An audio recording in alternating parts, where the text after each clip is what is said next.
नेपाल में हिंसक प्रदर्शन के पीछे कौन? षड्यंत्र पर जनता ने तोड़ा मौन। नेपाल में राजशाही की वापसी की मांग को लेकर लोग सड़कों पर उतर आए हैं। प्रदर्शन हिंसक हो उठा है। उन्होंने एक घर में आग तक लगा दी, सुरक्षा बैरिकेड तोड़ दिए और ऐसा कई जगह देखने को मिला। स्थिति बिगड़ने के बाद अब पुलिस ने बल प्रयोग भी किया है। कई जगह लाठीचार्ज किया गया। काठमांडू समेत 3 शहरों में कर्फ्यू तक लगाना पड़ा। पुलिस ने प्रदर्शनकारियों को तितर-बितर करने के लिए आंसू गैस और पानी की बौछारों का भी इस्तेमाल किया। तिनकुने इलाके में बेकाबू होने पर पुलिस ने हवाई फायरिंग भी की है भीड़ पर। यहां हजारों लोग सड़कों पर उतरे। राजशाही समर्थकों ने नेपाल में राजशाही की बहाली की मांग करते हुए नारे लगाए हैं। प्रदर्शनकारी नारे लगा रहे हैं, राजा आओ देश बचाओ, भ्रष्टाचारी सरकार वापस जाओ। सरकार के खिलाफ मुर्दाबाद के नारे नेपाल में लगाए जा रहे हैं। उन्होंने आवाज बुलंद की, हमें राजशाही नेपाल में वापस चाहिए। और इस तरह के नारे अब नेपाल की सड़कों पर सुनाई दे रहे हैं। स्थिति बिगड़ते हुए देख तिनकुने और सिनामंगल के साथ साथ कोटेश्वर क्षेत्र में भी कर्फ्यू लगाना पड़ा था। कुछ इलाकों में फिर कर्फ्यू के दूसरे दिन ढील देने की भी खबरें आई। लेकिन सड़कों पर उतरे प्रदर्शनकारी नेपाल का राष्ट्रीय झंडा और पूर्व राजा ज्ञानेंद्र शाह की तस्वीरें लिए हुए प्रदर्शन कर रहे हैं। वे पुलिस कर्मियों से भी भिड़ते दिखाई दे रहे हैं। एक प्रत्यक्षदर्शी ने तो यह भी बताया कि झड़प में एक व्यक्ति घायल भी हो गया। उनके ही सामने पुलिस ने लाठीचार्ज भी किया। राजशाही समर्थकों और विरोधियों की ओर से अलग अलग प्रदर्शन किए जाने के कारण झड़प को रोकने के लिए काठमांडू में सैकड़ों दंगारोधी बलों को भी तैनात करना पड़ा। जब स्थिति नियंत्रण से बाहर हुई तो इसके बाद नेपाल की सड़कों पर सेना को भी नेपाल की बुलाना पड़ गया। उधर नेपाल के ही गृह मंत्रालय के सूत्रों के मुताबिक प्रदर्शन के प्रमुख आयोजक नवराज सुवेदी, जिन्हें की हाउस अरेस्ट करके रखा गया है। वहीं इस प्रदर्शन के चीफ कमांडर दुर्गा परसाई की तलाश भी की जा रही है।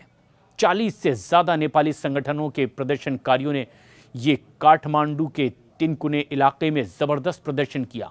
कुछ जगहों पर तोड़फोड़ की खबरें आई, आगजनी तक सड़कों पर देखने को मिली है। प्रदर्शनकारियों ने पुलिस पर पत्थरबाजी तक की है। इसके जवाब में सुरक्षा कर्मियों ने आंसू गैस के गोले दागे हैं। प्रदर्शनकारी राजा आओ देश बचाओ के नारे लगा रहे हैं। भ्रष्टाचारी सरकार मुर्दाबाद के नारे अब नेपाल की सड़कों में बुलंद किए जा रहे हैं। मांग इनकी ये है कि ये वर्तमान सरकार नाकाम है और इससे बेहतर तो राजशाही थी और इसीलिए राजशाही को वापस लाने के लिए सड़कों पर वो नारे लगा रहे हैं। इतना ही नहीं, अब तो नेपाल की सड़कों पर उतरी आवाम ने वर्तमान नेपाली सरकार को 1 हफ्ते का अल्टीमेटम भी दे दिया है। उनका कहना है कि अगर उनकी मांगों पर एक्शन नहीं लिया गया तो और ज्यादा उग्र प्रदर्शन नेपाल की सड़कों पर देखा जाएगा। आंदोलन का नेतृत्व नवराज सुवेदी कर रहे हैं। वे राजसंस्था पुनर्स्थापना आंदोलन से जुड़े हुए हैं।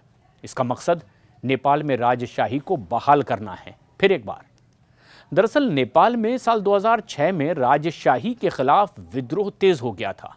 कई हफ्तों तक के ये विरोध प्रदर्शन चलता रहा और तब के राजा ज्ञानेंद्र को शासन आखिरकार छोड़ना पड़ा और पूरी ताकत नेपाल की संसद को सौंपनी पड़ी थी। लेकिन अब नेपाल की जनता देश में फैले भ्रष्टाचार, बेरोजगारी और बार बार सत्ता परिवर्तन से परेशान है।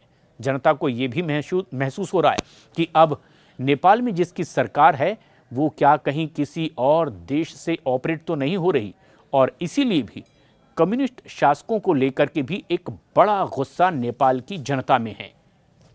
नेपाल के पूर्व राजा ज्ञानेंद्र ने 19 फरवरी को प्रजातंत्र दिवस के मौके पर लोगों से समर्थन मांगा था और इसके बाद से ही देश भर में राजा लाओ देश बचाओ के नारे बुलंद होने लगे। आंदोलन को लेकर तैयारियां भी चल रही थी। नेपाल के पूर्व राजा ज्ञानेंद्र शाह पर 1 जून 2001 को हुए नारायण हथी हत्याकांड में अपने ही परिवार के सदस्यों की हत्या का आरोप लगा और इस घटना में राजा वीरेंद्र, रानी ऐश्वर्य सहित शाही परिवार के 9 लोगों की मौत हो गई थी। आधिकारिक तौर पर तो युवराज दीपेंद्र को इस हत्याकांड के लिए जिम्मेदार तब ठहराया गया। हालांकि कई लोगों का मानना यह है कि ज्ञानेंद्र ने सत्ता हासिल करने के लिए यह षड्यंत्र रचा, क्योंकि उस रात वो महल में ही मौजूद नहीं थे और उनके परिवार के किसी सदस्य को कोई नुकसान नहीं हुआ। ये एक रहस्यमयी हत्याकांड था। इसके पीछे की सच्चाई आज भी विवादास्पद है, लेकिन जो सामने है वो है आवाम का हिंसक प्रदर्शन, जो लगता ये है कि अब नेपाल में तख्ता पलट करके ही मानेगी।